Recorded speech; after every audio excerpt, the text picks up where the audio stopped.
Hey, are you ready to grow your business? You have checked out the number one resource for business leaders, entrepreneurs, startup founders, and managers. And we're going to teach you how to grow and scale your business with real actionable steps. There's no fluff in this podcast. It's just good advice. Check out this episode. If you're a first-time listener, make sure you subscribe to the podcast. And if you enjoy this episode, leave us a 5-star review. Today's episode is with Ryan Brooks, who's the owner of Positive Pup. He's the founder of Real with Ryan. He's also the podcast host of Shortcasts with Ryan. As you can tell, he's a bit of a serial entrepreneur, and we're going to be talking today about the real, authentic journey of taking a business idea and jumping into the world of entrepreneurship, jumping into the world of innovation and creativity, and starting something meaningful that makes a positive impact on the world around us. We'll be talking about business ownership, the journey of entrepreneurship. And yeah, I think you're going to enjoy this episode. It's one that I really enjoyed myself. And of course, if you love dogs, you'll like this episode too. Stay tuned. Here comes your good advice.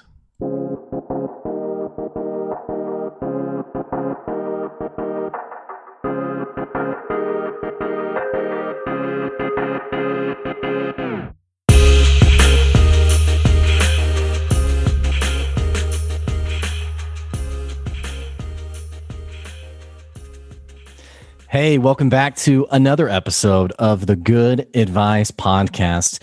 You know, I love to bring you good advice. And today I'm sitting down with someone that I've been wanting to sit down with for a while. We're sitting down with Ryan Brooks today, and we're going to be talking about what does it look like to start a business? What does it look like to actually not just start the business? It feels like we can all just start a business, but actually turn a business idea into an actual profitable, sustainable business. Now, Ryan is the owner of Positive Pup, and that is his dog training business. We're going to be talking about how much we love our dogs, I'm sure. But also, he's a fellow podcaster. You got to check out Shortcasts with Ryan. Again, that's Shortcasts with Ryan. You can probably find it on, I'm assuming, any social or any podcast platform.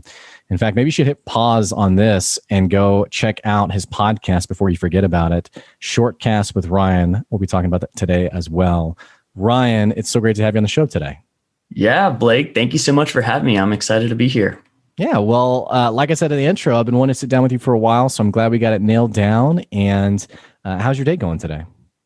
You know, Blake, today is a fantastic day. It's Monday morning around 10 a.m., so the coffee's had a chance to hit now. So feeling energized, feeling ready to get after the week, and like you said, excited to finally get to talk with you. This is great. Well, let's do you have dogs that you own in addition to the business, or yeah, like a rite of passage, right? Like you have to, right? I mean, yeah. So background on the dogs, I do own 3. I have 3 mutts. One's a large dog named Ollie, one's a crazy fox named Kaya, and one's a little Chihuahua mix. But they're excellent. But a little background there is I was an only child growing up. And so I never really had siblings, but my parents ended up, splitting and getting a divorce, and both of them were dog lovers. So while I was growing up, I was splitting time between households, and it was just my mom at one house, my dad at the other, and both of them had a handful of dogs. So, growing up, dogs were always kind of my siblings. And so that's kind of where I got the background in dog training. And my stepmom, her name's Ginger, she actually worked for Border Collie Rescue. So since I was about 10 years old until I left the home going off to college, we brought in about 35 to 50 Border Collies that were either abandoned, left at a shelter, or just the owners couldn't deal with them. And so that background kind of taught me how to train dogs and hence the dog training business. I have to ask, I'm assuming which by the way, I think I'm losing internet here. So if I flub in and out, just let me know. But I'm assuming, I know you, I didn't catch your girlfriend's name, but I'm assuming like from the get-go, there has to be like this common ground of, hey, just so you know, I love dogs and they're going to be in my life forever. I'm assuming there's some kind of conversation that has to happen. Like, for example, if she's like, "Oh, I love cats and I hate dogs," and it's probably not going to happen, right? Yeah. Oh, it's funny that you bring that up because she, by nature, is a cat person. I So know. yeah, but we've made it work out. She loves dogs. She loves animals. Her name's Emily. And Okay. so, it wasn't a hard transition, but I'm a little bit allergic to cats. And she's always loved them, but she loves dogs too. And it's one of those things that whenever you learn how to train dogs, and one of my philosophies isn't just training, but really connecting with dogs and learning to build communication relationship with your pets. It elevates the connection you can have with dogs to a new level. So she appreciates that. We love all of our dogs. So tell me about Positive Pup. How long have you been in business? Tell me a little bit about, you had this thing that you were like, I'm kind of good at this. Like I know quite a bit about this. I'd love to hear about just the transition into, I'm going to start a business. I mean, you Mhm. just celebrated 2 years length, right? April 2019. Yeah. I'm not sure on the inception date. And this is something that I wanted to do for a while. So I was at the University of Arkansas, and I was a business student. And so I had done a few different things while I was there, including running the student run business called Forever Red. But as I was approaching my senior year, I had an internship for places, but I knew at my core I wanted to start something. And as I was approaching the end of my college, I was thinking to myself, man, we're kind of coming in on the last semester and I haven't started my own business yet. And I was thinking to myself, if I don't do this now, I feel like I'm going to get a 9 to 5 job, and it will be exponentially harder to start something then. So before my last semester, there was a few people who I knew in college who started to, the funny story was, there was a friend in one of my classes who had a golden retriever puppy. And before it started this whole thing, she hadn't paid the pet deposit for having this puppy in her apartment, and they were doing inspections. And so she needed someone to watch her puppy for 2 weeks and was scrambling all over to get. I've shamelessly done this too. Yeah. I have a dog, and I remember in our townhome, we hadn't paid it. We hadn't done ours either. And, it was like they were doing inspections. We're like, what do we do with her? Where do we put her? Yeah. So anyway, I just, go ahead. I didn't mean to interrupt your story. Oh, no worries. No worries. So, they hadn't paid their pet deposit. So we're scrambling to find someone to watch their dogs. I had just moved into my new house and had a backyard. I was like, you know what? I can do that. I can watch a puppy.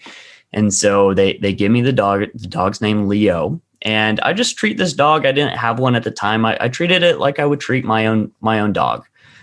Trained it, let it out to go potty, took it on a run, started teaching him tricks. And after 2 weeks, I gave this puppy back. And my friend was like, what in the world did you do? Like, this dog was ruining my life, tearing up the windows, like chewing up the floorboards, and is like a little angel now. I was like, wow. What do you mean? I just treated this like I would treat any dog. And so that was kind of like the click for me. I was like, man, there might be something here. And so as that semester went on, as I was approaching kind of the end of college, I had the thought of, making this a real business and starting to take in clients and charge people and really hone in and build some expertise here. And so I remember it was over Christmas break and I was still on the fence. I wasn't ready to pull the trigger, but I had the thought that was, I'll be more disappointed if I never try than if I try this and failed. And that was like the crux, the moment I knew I needed to go and do this. And whether I put in all the effort and went through and learned how to train dogs and start a business, even if I failed, I would be more happy than if I didn't try at all. And so that was kind of the impetus of trying. And then, of course, I went through the whole process of setting up the sole proprietorship, of setting up the website, Positive Pup.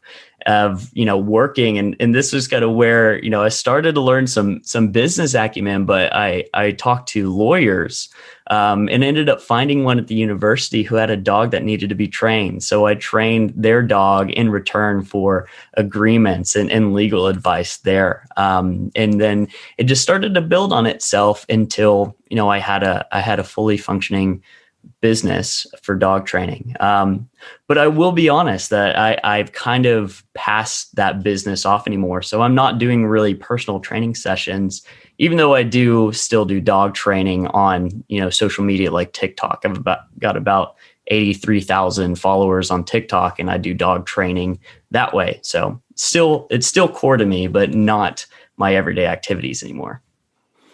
Well, I mean, naturally, I'm just curious about TikTok now. It feels like TikTok has become this almost viral place for people in their businesses, and not necessarily like direct content in the sense of, hey, I'm myself, buy what I have, but really showcasing the things that we're particularly gifted in and talented in. Do you feel like TikTok's here to stay? Yeah, so that's a great question. I do think it is here to stay. Its relevance and its use and how people are utilizing it, I feel like is yet to be determined. I think during the pandemic, during the quarantine, most people were at home. We were on our phones more. We were watching Netflix more. I think TikTok was an exceptional avenue for connection and expressment, or expressing oneself during that time. So it was really, really excellent for people to show who they are, what they enjoy, what they think is funny, and share that with a really massive amount of people in a way that's a little bit different than other social media platforms. Now, this TikTok doesn't seem to be the best place as of right now for business. I think people tend to go to TikTok, users tend to go to TikTok to kind of escape the, reality of advertisements and things like that. And I believe people are very sensitive to being sold things on TikTok, at least indiscriminately. I think there will be a place for businesses to start to utilize and harness TikTok. But I think that's yet to be determined how that's best going to be used. But for me, for example, I just, because I trained dogs for a long time, I had, some advice to give, and I love to explore different avenues of entertainment and just have fun myself. It was a really good avenue for me to kind of share, the good word of dog training and teach people through some of these funny videos of how I train dogs. And it's not really a prescriptive place of you need to do X, Y, and Z, step 1, 2, and 3, but this is how I do things. And maybe you can take a little bit of that good advice and implement it into your own, relationship with your pets. Well, I appreciate what you said about, people really, it almost feels like people are doing really well on, I think Instagram, I think TikTok. Those are really the two that are in my mind that are, they feel a bit more casual than say like a LinkedIn, obviously, or especially they're a lot more hipster than Facebook. It's like, who wants to spend time on Facebook these days, Yeah. Well, what's interesting though, I think you're right that it feels like people are in today's age very sensitive to online advertising and sales. Ryan, you're a sales guy. You understand sales. We haven't talked much about your background in sales, but it's a little bit of what you're doing right now. Yep.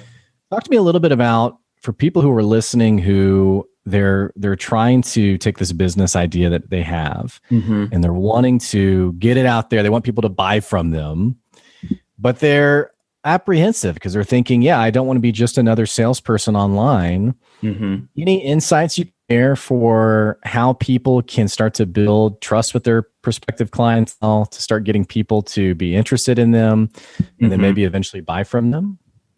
Yeah. So, I think I have a little bit of advice, but I will say, I'm a pretty young guy. I'm 24. I haven't been selling things for a very long time.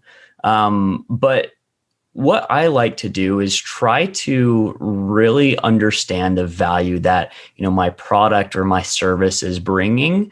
And being able to articulate that and not just sell it, but show people what they're going to get out of it. And so we can use TikTok, for example, as a funnel for dog training. It's really, awesome to say, hey, if you buy my dog training course, or you do a private lesson with me, or, if you have a product that you purchase from me, you're going to get X, Y, and Z. But it is so much more powerful to show people the examples of the outcome. People don't want to put in work. People want results. And so the difference between me saying, hey, if you want your dog to walk good on a leash, you need to do, this, the difference between showing that and saying that and telling and showing people, this is the result. This is an example of my dog and other people's dogs walking good on the leash. And I'm going to tell you how to get there. From there, people are primed to hear your advice and actually, implement it and look for, that product or service that you're selling. The same way I work with a company called Field Agent. What we do is connect shoppers to brands, help CPG companies, sell more products. It's really awesome to say, hey, we can increase your sales. We'll boost your revenue.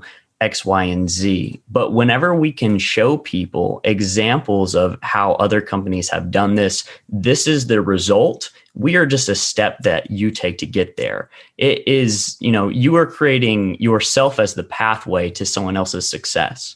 And I think that's something I believe in a fundamental level, is finding win-win-win scenarios. And if you can't find a way that you are benefiting and that the person you're selling to is benefiting, then I think there should be a little bit of adjustment, whether that's to the product or service or to the person, the party that you were trying to sell to.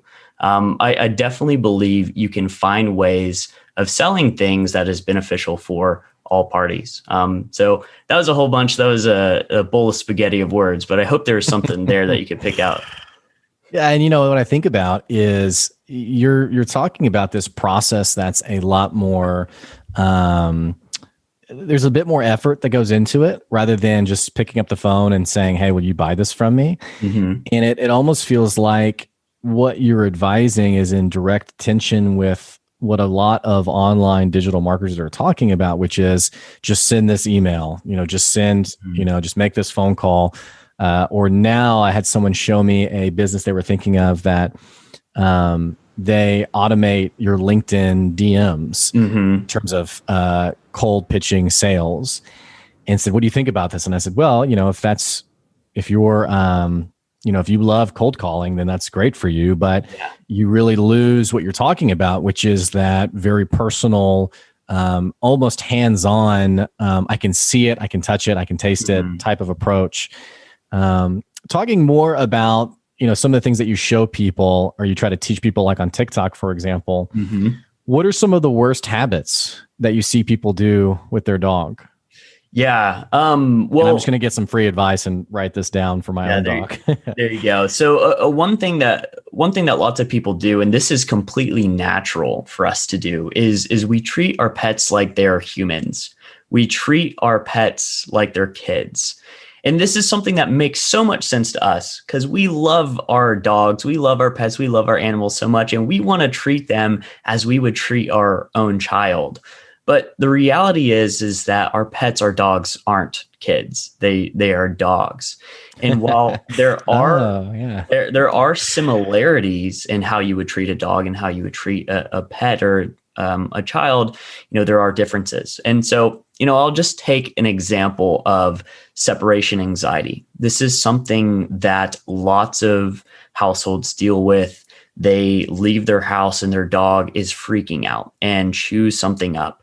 And, with kids, we might leave a kid at home. I'm sorry, I don't have kids, but we might leave a kid at home and we come back. We wouldn't tell anyone about it because we won't get in trouble. Yeah, sure. Right. For the sake of the example, sure. You leave your kid. For the sake of the example, if You we leave your haven't seen her, 5-year-old at home alone and, yeah, or we leave our kid at daycare, it's Yeah. acceptable to come back and give your kid a big hug and say, hey, I love and I miss you. And, I'll never leave you again, or whatever it was. And that's perfectly fine for children, and showing them that love is amazing. But whenever you do that with dogs, it starts to cause separation anxiety. And what happens is, when a dog is left alone, and you come home and you make it a big deal, you make it exciting, you make it an energetic release of energy, is whenever your dogs are at home, now they're starting to learn that, man, they need to be waiting for that big release. They need to be waiting for you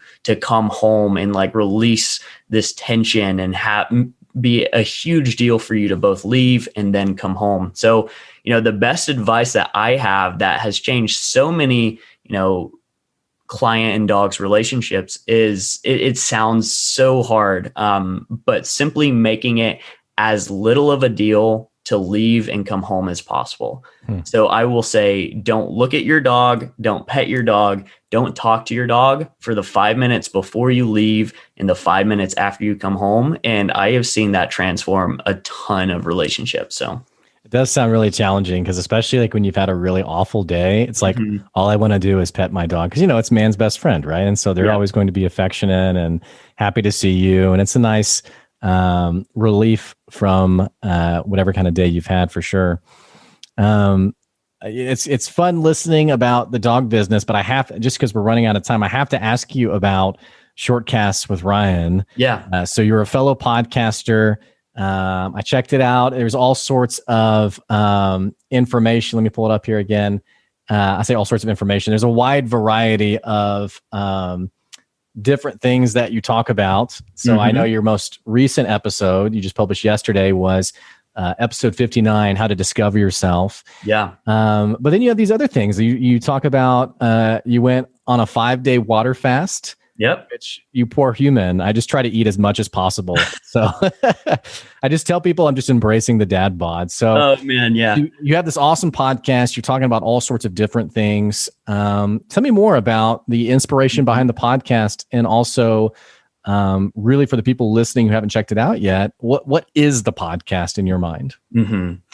Yeah. So the podcast Shortcast with Ryan really is a personal outlet for my thoughts and ideas.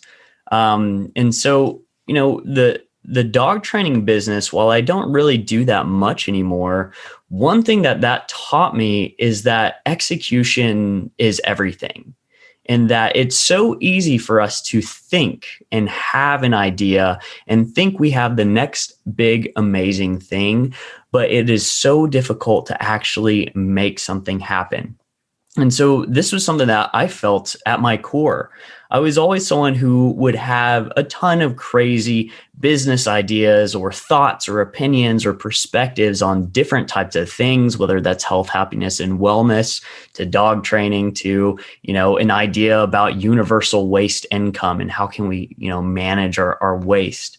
And so the podcast for me was something that I wanted to set up where I can share my ideas, I can share my thoughts and my perspectives, and kind of eliminate the barriers to getting my own thoughts and words out there.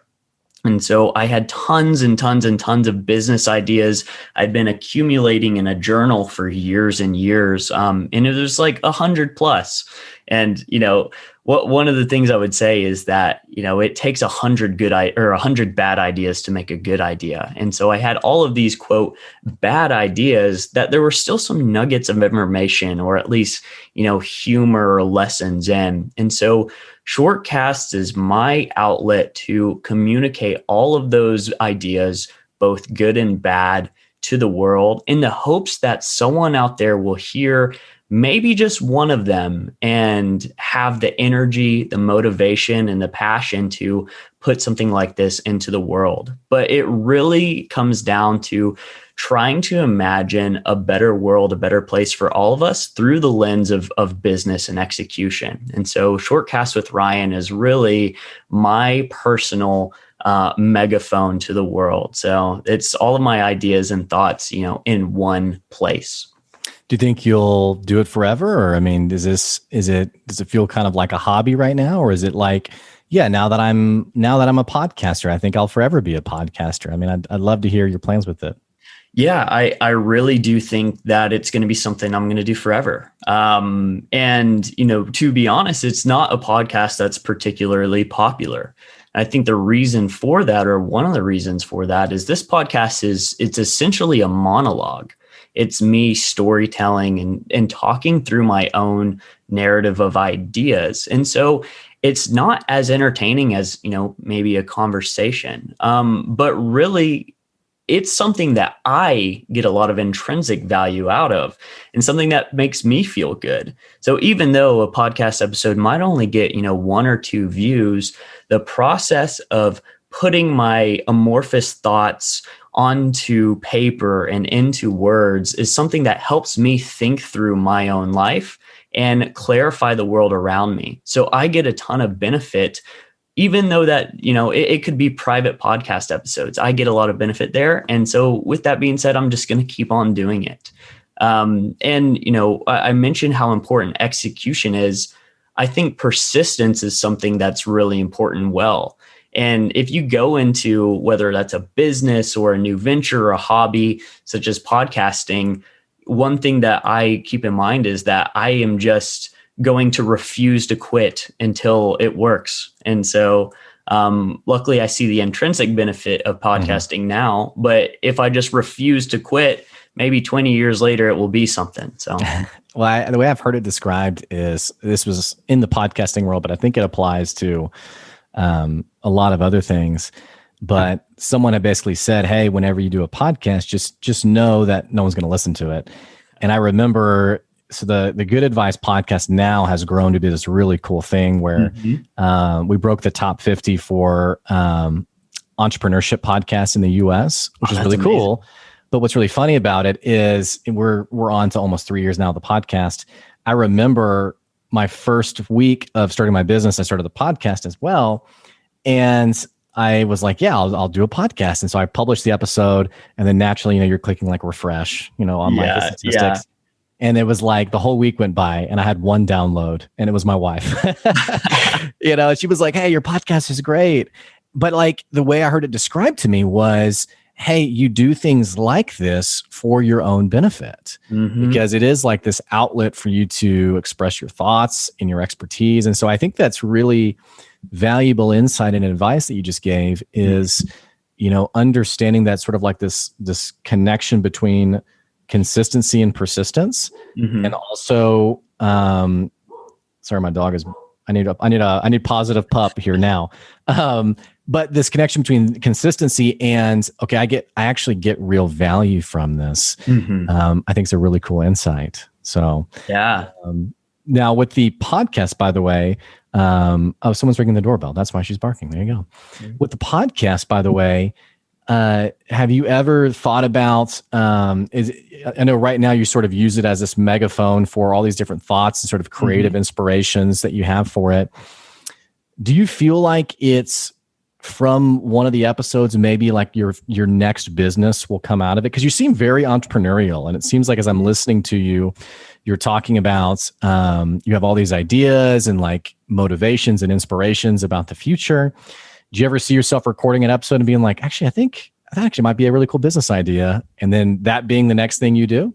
Oh goodness, Blake, there's a couple of the ideas in there that I've already published. I've put them out. So if anyone is working on these, man, green light, go for it. I want to see these happen. But there are a couple in there that really pull on my heartstrings. One I'll give people an example of is an idea of I call it crowd equipment. There could be a better name for it. But it's the idea that, I have a house. There are other people out there that have a house. And within this house, I have equipment. So I have a mountain bike. Some people might have a kayak. Some people have a lawnmower, a power washer. There's equipment that you have, whether that's, for, improving your house, getting chores done, or, activities such as kayaking and mountain biking. Well, most of these times I love this equipment, but it sits dormant in my garage. And so the idea of crowd equipment is, how can you reframe your relationship to items? How can you, use that mountain bike and rent that out to people who want to mountain bike but don't want to purchase it?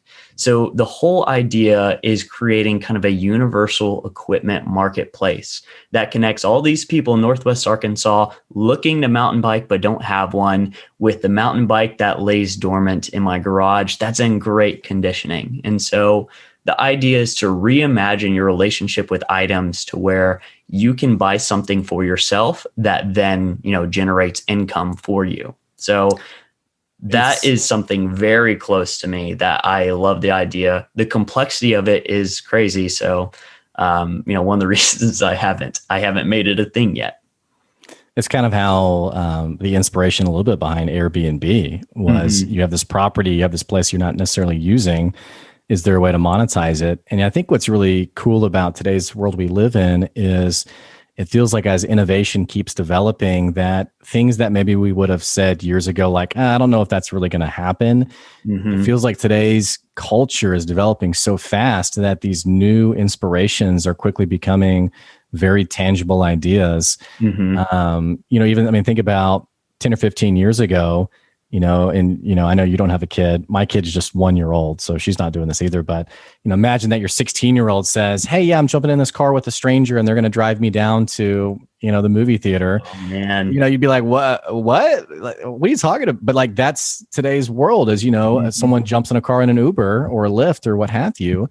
And it's so normal now. And it's like, well, what, of course. Yeah. Why? That's just it's commonplace now. Yep. But 10 or 15 years ago, it's like, oh, that would never happen, right? Yeah. So it is exciting to see how these ideas can evolve and develop.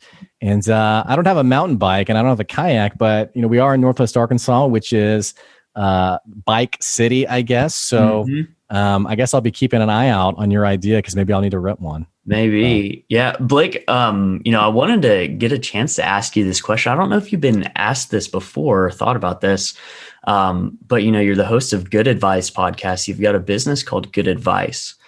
I was wondering if you had insights into what separates good advice from great advice.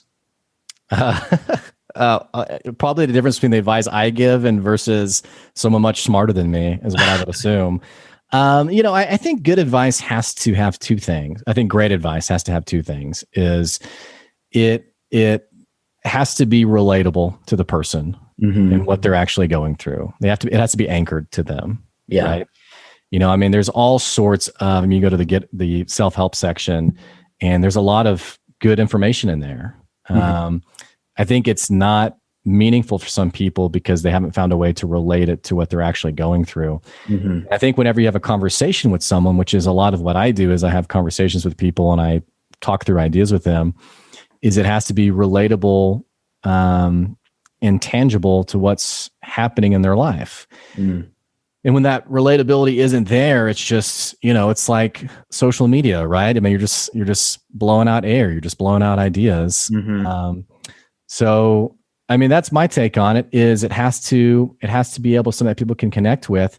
And then the other thing is, I think it has to be really tangible in terms of, what do I do with this now? Yeah. Right. It's like, I'm going to give you advice on, so let's talk about something that I really don't know that much about, but I'm going to give you a relationship. And I don't, by the way, for listeners, don't call me for this, because I can't do this at all. But if I was going to give you relationship advice, let's say we're friends, we're barbecuing or whatever, and you ask for relationship advice, to make it actually great advice, I'd have to tell you something that you would then know, okay, where do I go from here? And I think a lot of times we mislead ourselves when we go to like these conferences or like these really cool, like 3-day, things, which NWA hosts some stuff like that, where we're like, oh, that was so amazing.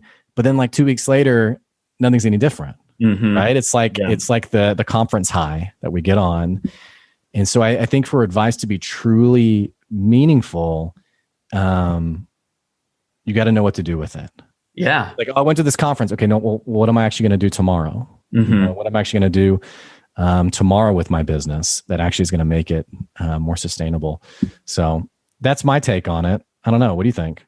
Yeah, well, I think, I haven't thought about this much, but I think that, one, being relatable to the person who is hearing this, having advice that, like you said, someone can anchor to, someone can pull into their own perspective, that is critical. And then, yes, knowing what to do with it, how to implement this advice. So can you hear it? Can you understand it? Can you implement it?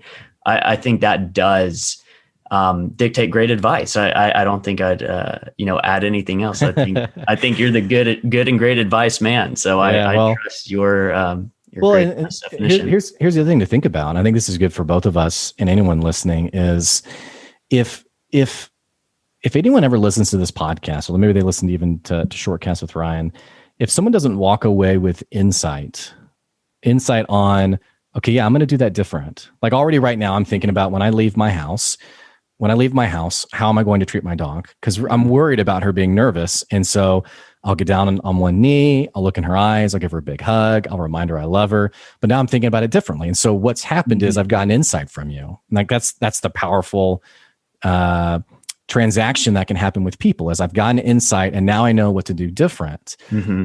I think when those things aren't happening in whatever platform we're sharing wisdom or whatever on, it's really just a platform to feed our own egos. Yeah. Right. It's to feel good about myself. Because if at the end of the day, if the person listening isn't any different, right, then all we've done is we're just hitting publish or hitting upload or what have you, just to see the follower number go up. Yeah. Right. And that's to make us feel good. And so I think the nature of good advice, not my business, but just in general, to share something of value is it has to be something that people can actually take and run with. Yeah. So. I love that. While you were talking, I feel like I have thought of a third kind of pillar for what great advice is. So, we have that relatability, the ability for an individual to hear, understand, and anchor to the advice. The, action step, how is someone going to implement and take this forward into their own lives and do something about it? But I feel like the third is the reason why and the purpose behind the advice. And really understanding and educating and communicating not just how you can relate and what you can do, but why you should do it. And I think once you have that purpose, that reason why, that's where actions become easier. So anyone can force themselves to do something that's difficult, but whenever you have a purpose, a reason, a result, a thing you want to accomplish or achieve, an end goal, the action of implementing that becomes so much easier because you have more of that intrinsic motivation. So that's something I would add to that definition if I could. Yeah, I love it. Sounds great, man. Well, hey, we are unfortunately out of time today. Ryan, it has been so fun talking to you, and I appreciate so much your insight, like I mentioned. For people who are listening and they want to stay connected to you, what's the best way for people to do that? Yeah, Blake, I've had a great time, a great conversation. For anyone who's listening, Blake's mentioned my podcast, Shortcasts with Ryan, but I have a website, so it's realwithryan.com. That is the website that holds all of my different media. So from there, you can find my podcast and some of the best episodes that I've made. But from there, you can also find my other media. So we mentioned my TikTok. I have my Instagram there. I have my LinkedIn there. I have a YouTube channel where I do a video documentation of some of my things. So we mentioned that 5-day fast where I ate no bite of food for 115 hours. I did that on video and documented the whole, process and go into the science behind that. So realwithryan.com is the single best place to find everything Ryan. And I really hope that you check it out. I really appreciate it a ton. Ryan, thanks so much for being on the podcast today. I appreciate it. Yeah, Blake, thanks for having me. This has been a treat. I hope that sometime we can chat again. Of course. Hey, for our listeners, I will put Real with Ryan down in the episode description below so you can check that out. And hey, if you've been listening to the podcast and you enjoy the podcast, what the heck you waiting on? Click that subscribe button, click that follow button so you can keep getting good advice wherever you are. And hey, don't forget that if you are loving the podcast, we are on Patreon. We just put up our Patreon this last year. You can go to patreon.com/goodadvice if you want to support the podcast, or if you want to get your business sponsored on the podcast. Again, that's patreon.com/goodadvice. And of course, I so appreciate your support. Hey, thanks for listening, and we'll catch you later. See ya.